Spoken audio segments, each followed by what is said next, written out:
बिस्मिल्लाहिर्रहमानिर्रहीम। अस्सलाम वालेकुम व्यूअर्स, जैसा कि आप सबको पता है कि चंगान की बहुत ज़बरदस्त ऑफ़र चल रही है, जिसमें चंगान कारवान प्लस आपको 25% एडवांस और 5 साल ईजी इंस्टॉलमेंट पे मिल रहा है, वो भी बगैर किसी सूद के।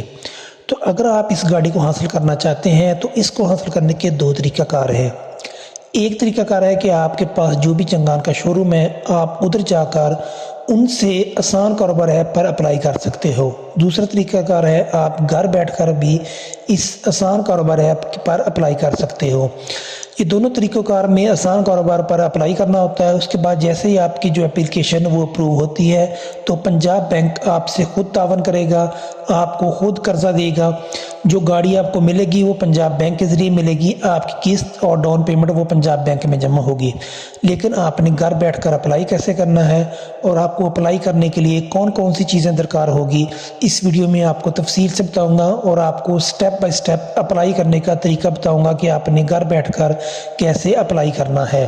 तो वीडियो को स्किप न कीजिए ताकि हर बात आपको समझ आती रहे। अगर आप मेरे चैनल पर नए हैं तो चैनल को सब्सक्राइब करके बेल आइकन को जरूर प्रेस कीजिएगा ताकि आने वाली हर वीडियो का नोटिफिकेशन आपको बर वक्त मिलता रहे। व्यूअर्स, ये आसान कारोबार जो स्कीम चल रही है ये उसका पेज है, इसका लिंक मैं डिस्क्रिप्शन में दे दूंगा, वहां जाकर आप इसको ओपन कर सकते हैं। तो इसको अप्लाई कैसे करना है वो मैं आपको डिटेल से बताता हूँ। सबसे पहले मैं आपको बताता हूँ कि इसको अप्लाई करने के लिए आपके पास क्या क्या चीज़ें होना ज़रूरी है। तो सबसे पहले इधर लिखा हुआ है डियर एप्लीकेंट। जब आपने अप्लाई करना है तो आपके पास पासपोर्ट साइज पिक्चर एक होनी चाहिए या आपके पास आपके मोबाइल में सेल्फी होनी चाहिए। उसके पास आपके साथ CNSI फ्रंट साइड का और CNSI की पिक्चर बैक साइड की, ये होना ज़रूरी है। उसके बाद आपके पास एक मोबाइल नंबर होना चाहिए जो आपके नाम पर सिम रजिस्टर्ड हो। उसके बाद names of copy CNSI and mobile number two reference. उसके बाद आपके दो गवाह होने चाहिए, उसके आपको ID कार्ड नंबर और मोबाइल नंबर आपके पास होना चाहिए। तो लेकिन गवाह वो होने चाहिए जो आपके दोस्त वगैरह हो, आपके खूनी रिश्तेदार ना हो। You are an active tax filer, आप टैक्स फाइलर होना ज़रूरी है आपके लिए, एक्टिव टैक्स फाइलर का। उसके बाद लिखा हुआ है provided detail of the business income and expenses of applicable. उसके बाद आपके पास जो आपका बिजनेस है, आपने गाड़ी लेनी है, आपने किस मकसद के लिए लेनी है वो आपने दर्ज करना है, वो मैं आपको बता दूंगा। Copy of rent agreement, transfer letter, registry of business and residence address applicable available. उसके पास आपका जो बिजनेस है उसका आपने एड्रेस होना चाहिए आपके पास उसके रजिस्टर होना ज़रूरी है, लेकिन रजिस्टर अगर ना भी हो तो फिर भी चल जाता है, ये सिर्फ इधर लिखा हुआ है। Ensure you meet the application criteria, तो आपके पास जो एप्लीकेशन का क्राइटेरिया है वो ज़रूर होना चाहिए कि आपने ये एप्लीकेशन सबमिट कर रहे हैं, आपके पास इसके क्या है आपके पास। You must have the application fees available, इसकी फ़ीस 5000 है, वो आपके पास होनी चाहिए। You must have detail of the security of the T2 loan, easy property transfer letter, registry for the government. ये लिखा हुआ है जो एक T1 स्कीम है और एक T2 स्कीम है। जो T1 स्कीम है उसके लिए आपको इतनी चीज़ें दरकार नहीं है। जो T2 स्कीम है ना, उसके लिए जब आपको 50 लाख से ऊपर कर्जा मिलेगा तो उसके लिए आपको फर्द वगैरह या रजिस्टर होना ज़रूरी है। जो T1 स्कीम है जो आपने गाड़ी के लिए अप्लाई करनी है तो उसके लिए आपके पास इतनी डॉक्यूमेंट ज़रूरी नहीं है। तो उसके बाद इधर जो फीस लिखा हुआ है T1 स्कीम की 5000 है, आपने 5000 T1 पे स्कीम को अप्लाई करना है, इसकी स्कीम 5000 है, और जो T2 है उसकी 10000 है, ये नॉन रिफंडेबल है। उसके बाद लिखा हुआ है one submit your application registration number will be appear on the screen and via SMS you will receive SMS update, check the status on website. जो आपको PSID आएगी उस पर आपने फीस जमा करवानी है, उसके बाद आपकी एप्लीकेशन पर काम जारी हो जाएगा। जब आप नीचे आओगे तो आपने इधर प्रोसीड पर क्लिक कर देना है, तो उसके बाद आपके पास इस तरह का पेज ओपन हो जाएगा। तो रजिस्टर करने के सार्फ की तफसील इधर लिखा हुआ है, जो इधर स्टार बना हुआ है ना, ये आपने लाजमी फिल करना है। जिधर स्टार नहीं है अगर आप छोड़ दोगे तो कोई मसला नहीं है। इधर आपने लिखना है applicant name as per CNSI, आपके जो ID कार्ड के ऊपर आपका नाम लिखा है वो आपने दर्ज करना है। इधर आपने अपने वालिद का नाम दर्ज करना है, अगर आप कोई लेडीज़ वगैरह हो तो आपने शोहर का नाम दर्ज करना है। उसके बाद एप्लीकेंट CNSI नंबर, आपने इधर अपना ID कार्ड नंबर दर्ज करना है और इधर आपने अपना ईमेल एड्रेस दर्ज करना है। उसके बाद आपने इधर डेट ऑफ बर्थ जो आपकी आईडी कार्ड के ऊपर लिखी हुई है डेट ऑफ बर्थ आपने वो दर्ज करनी है।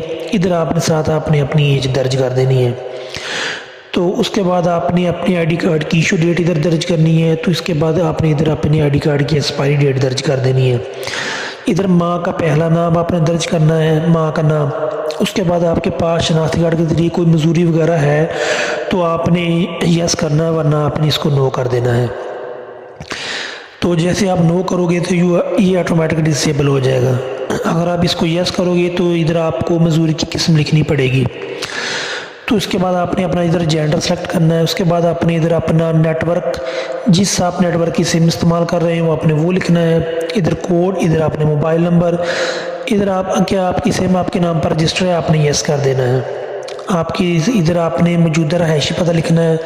इधर आपका जो सूबा है, आप जिस सूबे से तल्लक रखते हो वो आपने लिखना है पंजाब, क्योंकि ये स्कीम सिर्फ पंजाब के लिए है। उसके बाद आपने इधर डिवीज़न लिखनी है, आपकी जो डिवीज़न है। उसके बाद डिस्ट्रिक्ट आपने लिखना है। इधर आपने अपनी तहसील, तो इधर आपने अपना शहर का पता लिख देना जिधर आप रहते हो। अगर आपका मुस्तकिल पता मौजूदा पता से मुख्तलिफ है तो आपने इधर टिक कर देना है। उसके बाद आपका NTN नंबर, आपने जब आप फाइलर होगे, एक्टिव फाइलर होगे, जो आपका रेफरेंस नंबर होता है वही आपका NTN नंबर लिखा होता है, वो आपने इधर लिख देना है।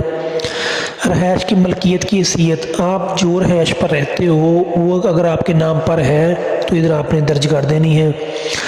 आपने लिख देनी है on in business name, on in family member name, या रेंट पे है। आप जिस तरह भी अगर रहते हो आपने ये लाजमी इधर दर्ज करना है, क्योंकि जिधर ये स्टार लगा हुआ है इसके बगैर आपकी एप्लीकेशन सबमिट नहीं होगी। क्या आप सियासी तौर पर बाअसर शख्सियत है, इधर आप नो करना है। सियासी तौर पर बेनकाब शख्स, तो अगर आपके पास कोई FIR या आपके ऊपर कोई पर्चा वगैरह कोई है तो आपने इधर लिखना है। इधर आपने पासवर्ड लिखना है। तो उसके बाद इधर आपने फिर कंफर्म पासवर्ड करना है। जब आपने इसको नेक्स्ट रजिस्टर करना है उसके बाद आपके पास दूसरा पेज ओपन हो जाएगा। जो आपका पासवर्ड होगा वो आपने सेव कर लेना है। जो आपकी लॉगिन आईडी होगी वो आपका आईडी कार्ड नंबर होगी। इसको जब आपने दोबारा एप्लीकेशन को ओपन करना है चेक करने के लिए, तो आपका जो आईडी कार्ड है वो आपने लॉगिन आईडी पे लगाना है, और पासवर्ड जो आपने अभी नीचे लगाया है वो आपने लगाकर इसको ओपन कर लेना है। तो बिजनेस ट्रेड के लिए नाम ऑफ बिजनेस, आपने अगर रेंट पे गाड़ी लेनी है तो आपने रेंट पे गाड़ी के ज़रिए कौन सा काम करना है आपने इधर अपना लिखने देना है, जो भी आपने काम करना है, रेंट ए कार। उसके बाद आपने अपने इधर नाम लिखना है, राब्ता शख्स का नाम। उसके बाद आपने बिज़नेस फ़ोन नंबर जो आपने उधर पीछे नंबर दर्ज किया वो आपने इधर लिख देना है। उसके बाद आपने अपना ईमेल एड्रेस इधर लिख देना है। उसके बाद आपने बिज़नेस एड्रेस अपना इधर लिखना है, जो इधर आपने अपना आईडी कार्ड का नंबर ले, जो आपके आईडी कार्ड के ऊपर एड्रेस है वही आपने लिख देना है। आपने इधर अपना सूबा लिखना है। उसके बाद आपने इधर डिवीज़न लिखनी है, डिस्ट्रिक्ट लिखनी है, तहसील लिखना है, सिटी लिखना है। ये आपने वो ही लिखना है जो आपके आईडी कार्ड के ऊपर लिखा हुआ है। तो ये लिखने के बाद आपने फिर आ जाना है नीचे। इधर आपने लिखा हुआ है मुलाजमीन की तादाद। आपने बिज़नेस शो करना है, आपका रेंट का काम है या आप ये गाड़ी रेंट पे चलाना चाहते हैं, तो आपके पास मुलाजमीन की तादाद आपने 2 लिख देनी है। एनुअल सेल्स, या आपने इधर कुछ भी डाल देनी है। अभी आपकी जो सालाना की सेल्स है या रेंट पे आप गाड़ी बेचना चाहते हो या ख़रीदते हो या जो भी है, जो आपने लिख देना है ख़ुद से। उसके बाद मलकियती कारोबारी हाते, ओनरशिप बिजनेस प्रीमिसेस, ये आपने रेंटेड लिख देना है। उसके बाद नेशनल टैक्स, जो आपने आपका NTN नंबर है, रेफरेंस नंबर, वो ही आप जब आपने फाइलर आप एक्टिव हो गए तो आपको रेफरेंस नंबर मिलेगा, वही अपना आपका NTN नंबर होगा। कारोबार की रजिस्ट्रेशन है, आपने इधर नो लिखना है। उसके बाद आपकी जब आप इधर नो लिखेंगे ये डिसेबल हो जाएगा, तो रजिस्ट्रेशन नंबर आपने नहीं लिखना क्योंकि आपका कारोबार रजिस्टर नहीं है, आप इसको एज ए रेंट पे गाड़ी को चलाना चाहते हो।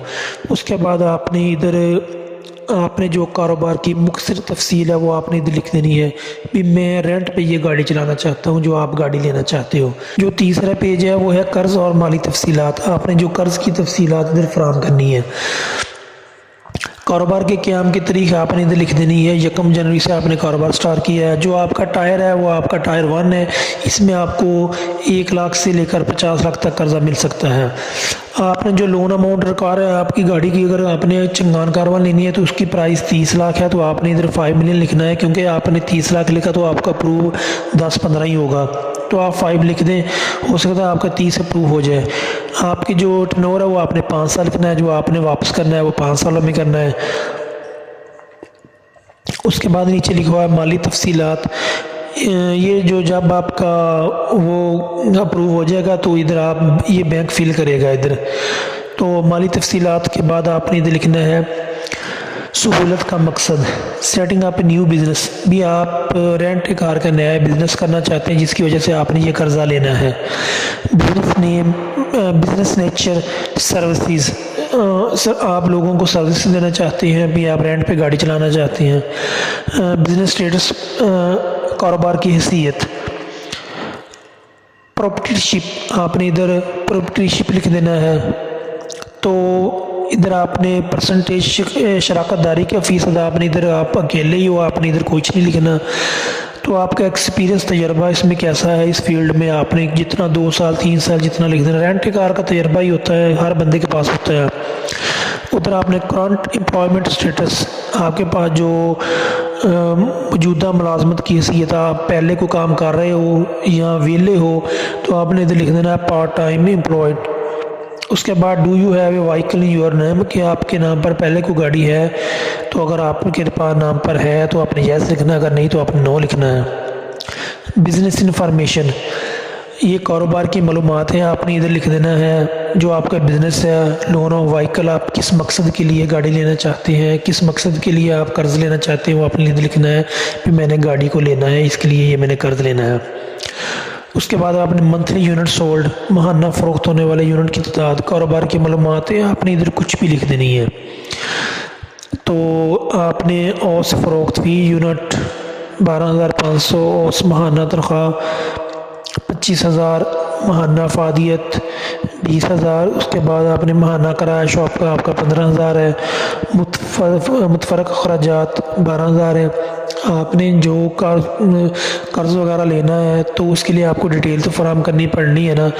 تو آپ نے جو رینٹ کار کا بزنس آپ نے بتایا ہے، آپ نے اس کے بارے میں بتانا ہے کہ بھی میرے پاس اتنا میرا خرچہ ہے، تو اتنا میں نے ملازم رکھے ہوئے ہیں، تو بعد میں کوئی بینک نہیں ادھر آ کر دیکھے گا۔ تو یہ صرف آپ نے ریکوائرمنٹ آپ نے ضرور پوری کرنی ہے۔ اس کے بعد آپ کا اگلا سٹیپ ہے ریفرنس کا۔ تو ادھر آپ کے جو ریفرنس ہے، جو اس کا آپ کے گواہ ہیں، آپ نے اس کے آئی ڈی کارڈ نمبر لکھنا ہے، ادھر آپ نے نام لکھنا ہے، آئی ڈی کارڈ نمبر لکھنا ہے، سیل فون نمبر لکھنا ہے ادھر آپ نے۔ تو ادھر آپ نے کارڈ کی انشورنس ڈیٹ لکھنی ہے۔ اس کے بعد آپ کا جو تعلق ہے آپ نے لکھنا فرینڈ ہے۔ تو اس کے بعد آپ کا جو اگلا سٹیپ آ جائے گا ڈاکومنٹیشن والا، تو ادھر لکھا ہوا ہے passport size picture and selfie, آپ نے اس کو پی ڈی ایف میں ادھر اپلوڈ کر دینا ہے۔ اس کے بعد سی این اے سی فرنٹ سائڈ، اس کو بھی آپ نے ادھر اپلوڈ کر دینا ہے۔ اس کے بعد سی این اے سی بیک سائڈ، اس کے بعد شناخت کارڈ پچھلا حصہ آپ نے ادھر اپلوڈ کرنا ہے۔ اس کے بعد آپ نے ادھر نیچے کوئی اپلوڈ نہیں کرنا، ادھر سبمٹ کا بٹن آیا ہوا ہے، آپ نے اس کو سبمٹ کرنا ہے، تو آپ کے پاس P S S I D اس طرح کی آ جائے گی۔ تو اس طرح کی جب آئی ڈی آئے گی تو آپ نے اس کو جیز کیش ایزی پیسہ پہ جا کر یا بینک کے ذریعے 1 لنک انوائس پہ آپ نے جا کر اس کو پیڈ کر دینا ہے، آپ کو اس طرح پیڈ آ جائے گا۔ اس کے بعد آپ کی جو یور اپلیکیشن انڈر پروسیس، تو آپ کی اپلیکیشن پر کام چلتا رہے گا، اگر آپ کے نصیب میں ہوا تو آپ کی اپلیکیشن اپروو ہو جائے گی، ورنہ آپ کا 5,000 جائے گا۔